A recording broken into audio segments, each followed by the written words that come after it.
చేరువచ్చిన మీ అందరికీ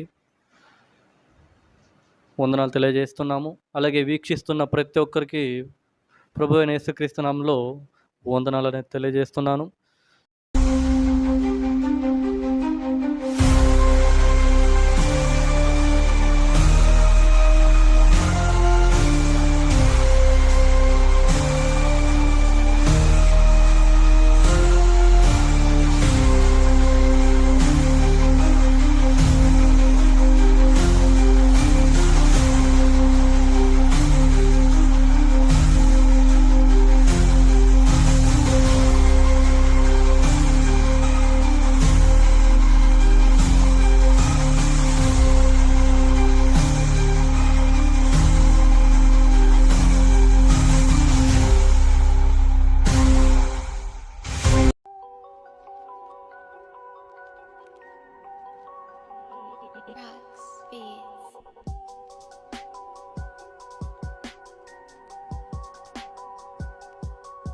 కదా, ఇప్పుడు ముఖ్యమైన ఇంకో పాయింట్ వచ్చేసి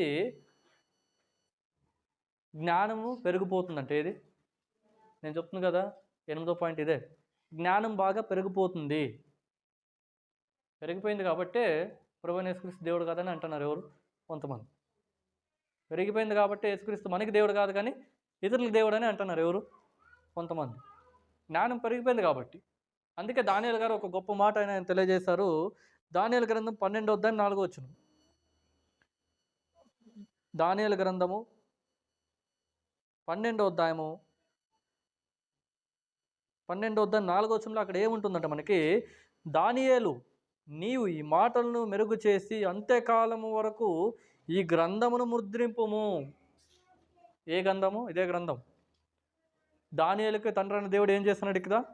తెలియజేస్తున్నాడు. దానియేలు నీవు ఈ మాటలను మరుగు చేసి మరుగు అంటే ఏం తెలుసు ఇక్కడ? మరుగు చేయబడింది అంటారు చూడండి, రహస్యం అంటే మిస్టరీ. మరుగు చేసి అంతకాలం వరకు ఈ గ్రంథమును ముద్రింపుము. ఏ కాలం వరకు అంట?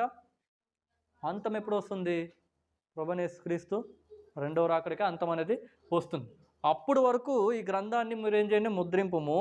తర్వాత చాలామంది ఈ మధ్య నలుదిశలా సంచరించినందున తెలివి అధికముగా, చూడండి, తెలివి అధికముగాను అని నాతో మాట్లాడు గబ్రియేలు అతడును చెప్పాను.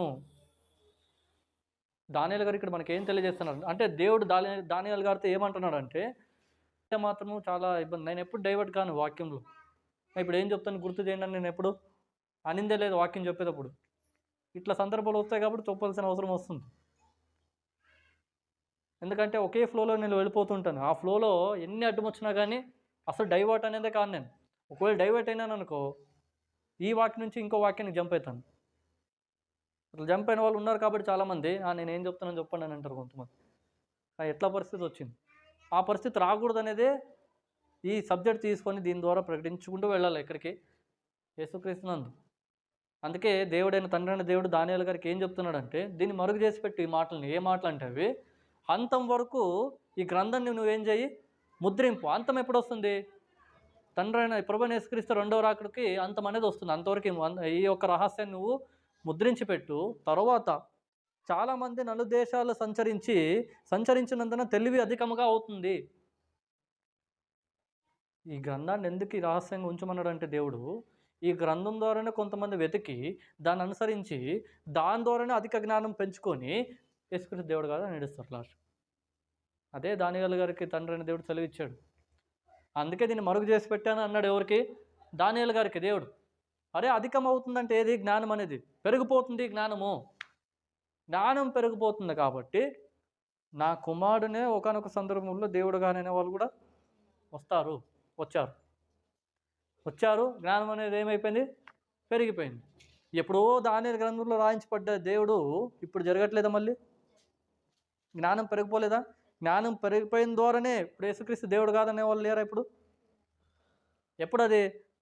దానియేలు గ్రంథంలో, అంటే దగ్గర ఎన్ని వేల సంవత్సరాలు? 4000 సంవత్సరాల క్రితమే తండ్రి అయిన దేవుడు దానియేలు గారితో మరుగు చేసి పెట్టాయా ఈ మాటలు. ఎందుకంటే అంతం వరకు కొన్ని విషయాలు వస్తాయి. ఆ విషయాలు నువ్వేం చేసి పెట్టు, మరుగు చేసి పెట్టు, ముద్రించబెట్టు దాన్ని. తర్వాత దేశాల నుంచి కొంతమంది వస్తారు. వాళ్ళంటే ఎలాంటి వాళ్ళంటే వాళ్ళు జ్ఞానం ఎక్కువైన వాళ్ళందరూ. ఆ జ్ఞానం ఎక్కువైన ద్వారా ఈ యొక్క గ్రంథాన్ని వాళ్ళు ఏం చేస్తారంటే అటు ఇటు చేసిస్తారు. ఎవరు? ఈ గ్రంథాన్ని ముక్కలు చేసే అవకాశం కూడా ఉంది. ఎవరు? అతి జ్ఞానవంతులు. ఇప్పుడు జరుగుతూనే లేదు ఈ విషయాలు. మనం జ్ఞానం పెరిగిపోయింది కాబట్టి ఎన్నెన్నో ఈ విషయం జ్ఞానం ఒకటే కాదు, యేసుక్రీస్తు దేవుడు అనే విషయాల ద్వారానే కాదు జ్ఞానం పెరిగిపోయింది. టెక్నాలజీ పెరగట్లేదా? రాబోయే రోజుల్లో టెక్నాలజీ ఎలా ఉంటుందంటే పని చేయడానికి మనుషులు అవసరం లేదు, రోబోట్స్ వస్తాయి. మనమేమో వల్ల తండ్రి అని దేవుడు ఏం చెప్పాడు మనకి? నువ్వు చెమటోడ్చి కష్టపడి నీ భార్యని నీ పిల్లల్ని ఏం చేయమన్నాడు? మళ్ళీ చెమటోడ్చి కష్టపడాలంటే ఏం కావాలి మనకి? ఉద్యోగం అనేది కావాలి, జాబ్ అనేది కావాలి. ఆ జాబే రోబోట్స్ దాన్ని చేసుకుని పోతే ఇంక మన పరిస్థితి ఏంటి? మళ్ళీ దేవుడు చెప్పిన మాట ఏమవ్వాలి మళ్ళీ? ఇప్పుడు రాబోయే రోజుల్లో ఆ టెక్నాలజీ కూడా రాబోతుంది. ఏఐ అనేది, ఆర్టిఫిషియల్ ఇంటెలిజెన్స్ అనేది రాబోతుంది. అది వచ్చిన తర్వాత కొన్ని పెద్ద కంపెనీలకి మనుషులు అవసరం లేదు. కొన్ని రోబోట్స్ ఏం చేసుకొని పోతుంటాయి? పని చేసుకుని పోతుంటాయి. ఇంత టెక్నాలజీ వచ్చింది. ఇంకా ఎట్లాంటి టెక్నాలజీ అంటే చైనాలో కాదు, జపాన్ దేశం ఉన్నంత అభివృద్ధి ఇండియాలో సగం కూడా లేదు. ఎందుకంటే జపాన్ అనేది 2050లో 2060లో ఉంటుంది. అది ఏది జపాన్ అనేది. అట్లానే మళ్ళీ అది ఎక్కడో ప్యారలల్ యూనివర్స్లో లేదు అది.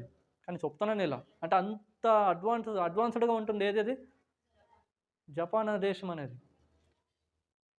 ఇలాంటి ఒక గ్రామం కూడా సిటీ ఉన్నట్లుంటుంది ఎక్కడ? జపాన్లో. ఎక్కడ పడితే అక్కడ రోబోట్లు ఉంటాయి, రోబోట్లు రోడ్లో తిరుగుతుంటాయి. అంత టెక్నాలజీ ఉంది ఎక్కడ? జపాన్లో. ఆ జపాన్లో ఇప్పుడు క్యాన్సర్కి ఒక మందు అనేది కనుక్కున్నారు జపాన్ దేశంలో. తర్వాత ఒక ఫేక్ బ్లడ్ కనుక్కున్నారు వాళ్ళు. అంటే బ్లడ్ కాదు అది, కానీ బ్లడ్ లాంటిదంట. అది మనుషులు ఎక్కించి కొన్ని రోజులు అంటే ఎప్పుడూ ఉంచునేయచ్చు అది ఇక్కడ మనిషి శరీరంలో. ఫేక్ బ్లడ్ కూడా వచ్చేసాయి. ఎవరికైనా బ్లడ్ లేదంటే ఇప్పుడు ఏం చేస్తారు? ఇంకో మనిషి దగ్గర బ్లడ్ అనేది ఇప్పించుకొని ఎక్కించుకుంటారు. కానీ ఇప్పుడు అది అవసరం లేదంట జపాన్ వాళ్ళకి. ఎందుకంటే ఇప్పుడు ఏమైంది? ఒక ఫేక్ బ్లడ్ అనేది వచ్చింది. ఆ బ్లడ్ ఎవరికైతే తక్కువ ఉందో బ్లడ్ వాళ్ళకి ఎక్కించి ఆ బ్లడ్ ద్వారా మనుషులకు ఎలాంటి వ్యాధి అనేది రాదు. అంత ప్యూర్ బ్లడ్ అది. అసలు అది ఫేక్ బ్లడ్ అనేది ఎట్లా ఉండదు అది. అలాంటి బ్లడ్ని వీళ్ళు ఏం చేశారు? ఇన్వెషన్ చేసి ప్రపంచానికి పరిచయం చేశారు. ఇంత టెక్నాలజీ జరుగుతుంది ఎక్కడ? ప్రపంచంలో. అంటే బ్లడ్ని కూడా ఫేక్ చేసేస్తున్నారు ఎవరు? జపాన్ వాళ్ళు. అంత టెక్నాలజీ అవుతున్న క్రమంలో, జ్ఞానం పెరుగుతున్న సమయంలో ప్రభువైన యేసుక్రీస్తు రారా అంటే వస్తారు. ఎప్పుడు వస్తారు? ఇది ఎన్నో పాయింట్? ఇది కేవలము నేను అన్ని పాయింట్స్ చెప్పిన తర్వాత కూడా వస్తాడా అంటే రాడు. ఎందుకు రాడు? ఆ రోజున మీరు జ్ఞాపం చేసుకోండి. ఎందుకు? ఇవన్నీ జరగాల్సినవి ఉన్నాయి. ఇవన్నీ అంటే ఇవి 2-3 వచనాలు చెప్తున్నాడు ఆయన యేసుక్రీస్తు గారు కాదు. ఈ మత్తయి సువార్తలో ఏవైతే ఉన్నాయో అవన్నీ తెలియజేశాయని చెప్పాడు ఎవరు? ప్రభువైన యేసుక్రీస్తు. ఇవన్నీ జరగాల్సి ఉన్నవే కానీ అంతం వెంటనే రాదు. ఫేక్ బ్లడ్ తయారు చేసిన రాదు. ఆర్టిఫిషియల్ ఇంటెలిజెన్స్ ఎక్కువైనా కానీ రాదు. యేసుక్రీస్తు దేవుడు అన్నా కానీ దేవుడు కోప్పడి పేషెన్స్ తగ్గించుకొని రాడు. ఎప్పుడు రావాలో ఆయనకే తెలియదు. ఎవరికి? ఆ దినమును గూర్చి ఆ గడియను గూర్చి ఎవరికి మాత్రమే ఎరగన్నాడు కదా? తండ్రి మాత్రమే ఎరగను. కానీ పరలోక మంది దూతలైనను కుమారుడైనను ఎరగడన్నప్పుడు మనం ఎవరు ఎరగేక మళ్ళీ ఎరగలేం. కానీ హెచ్చరించుకుంటున్నాం దేన్ని? కానీ మనము జాగ్రత్త పడుతున్నాం. అందుకే కదా ఉంది కదా వచనంలో మెలకుగా ఉండండి అని ఉంటుంది. ఎక్కడ? బైబిల్లో. ఎందుకు మెలకుగా ఉండండి? మీకు పని లేదా? మీకు ఎందుకు చెప్పింది బైబిల్ మెలకుగా ఉండండి అని? చెప్పండి. మెలకుగా ఉండండి అని ఈ గ్రంథం ద్వారా మీకెందుకు నేను తెలియజేస్తున్నా? యేసుక్రీస్తు గారు వస్తారనే కదా. ఆయన ఎలా వస్తాడంటే మళ్ళీ రాత్రి దొంగ ఎలాగైతే వస్తాడో అలాగే వస్తాడు ఆయన కూడా. అంటే ఉన్నట్లు వస్తాడు. ఎవరు? మళ్ళీ అప్పుడు మనం మెలకుగా ఉండకపోతే ఏమవుతుంది? డబ్బంతా దొంగతనం చేసుకుని పోతే ఏడ్చుకుంటూ కూర్చుంటుంది కూడా. ఆ సమయంలో అట్లా అయిపోతుంది మన పరిస్థితి. సో అందుకే మనం ఏమైండాలా? మెలకుగా ఉండాలా. అదే విషయం మీకు తెలియజేస్తున్నాను. మెలకుగా ఉండండి, అంతేగాని పూర్తిగా నమ్మద్దండి. ఎవరు వస్తాడని? ప్రభువైన యేసుక్రీస్తు గారు వస్తాడని. ఆయన వస్తాడు, ఇది మాత్రం నిజం. ఎవరు? ప్రభువైన యేసుక్రీస్తు గారు ఖచ్చితంగా వస్తాడు. ఎందుకు వస్తాడంటే ఆయన ఈ లోకానికి రావాలని అనుకున్నాడు. ఎవరు? తండ్రి ద్వారా వచ్చాడు. ఎవరు? సిలువలో బలి అవ్వాలనుకున్నాడు. ఎవరు? అదే ప్రకారంగా అయినాడు. తర్వాత తిరిగి లేస్తా అన్నాడు. ఎవరు? లేచారు. మళ్ళీ నేను వస్తా అన్నప్పుడు రావడం వల్ల ఆయన ఖచ్చితంగా వస్తాడు. సో ఈ విషయాలు మనం జ్ఞాపం చేసుకొని జ్ఞానం పెరిగిపోయింది. సువార్త అంతా ప్రకటించబడుతుంది. ఎక్కడ? ప్రపంచమంతా. ఈ నెక్స్ట్ 4th ఎపిసోడ్ వస్తుంది కదా, ఈ 4th ఎపిసోడే జ్ఞానం గురించి ఉంటుంది. చాలా అద్భుతంగా ఉంటుంది. ప్రపంచంలో ఏదైతే జరుగుతున్నాయో జ్ఞానం గురించి అవన్నీ 4th ఎపిసోడ్లో ఈ జ్ఞానం గురించి రాబోయే ఎపిసోడ్లో ఉంటుంది. ఇప్పుడు ఎన్ని పాయింట్లు అయినా ఇప్పుడు 1, 7 సువార్త అంతా ప్రకటించబడింది. ఎక్కడ? ప్రపంచమంతా. 8వ జ్ఞానం పెరుగుతుంది. దానియేలు గ్రంథము 12వ అధ్యాయము 4వ వచనం. అలాగే ఇంకో వచనం చూస్తున్నాము.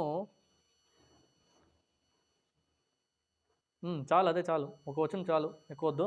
దానియేలు గ్రంథము 14వ వచనము 4వ వచనం. అంతేనా? 12వ అధ్యాయం 4వ వచనం.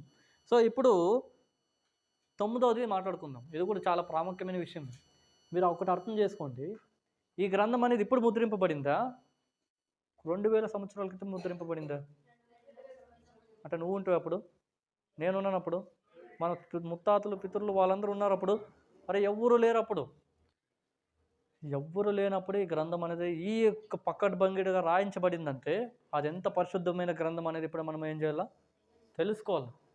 ఎప్పుడో అప్పుడు రాయించబడింది. ఎప్పుడు? 2000 క్రితం ప్రభువైన యేసుక్రీస్తు ఇవన్నీ జరుగుతాయి నానా అని 2000 సంవత్సరాల క్రితం చెప్తే ఎప్పుడు జరుగుతున్నాయి ఇవన్నీ? మళ్ళీ ఇది ఏ బోధ అని అంటారు? మళ్ళీ ఇది ఈ బోధకు పేరు లేదా అంటే ఈ బోధకు ఒకటే ఒక పేరు, అదే యేసుక్రీస్తు సువార్త. అదే బోధ ఇది. కాబట్టే ప్రభువైన యేసుక్రీస్తు 2000 సంవత్సరాల క్రితమే ఈ మత్తయి సువార్తలో రాయించబడ్డాడు. దాంట్లో ఈ విన్నాలు 7కి 7 ఈ 8కి 8 జరుగుతున్నాయి. ఇప్పుడు 9ది కూడా జరుగుతుంది. అదేమంటే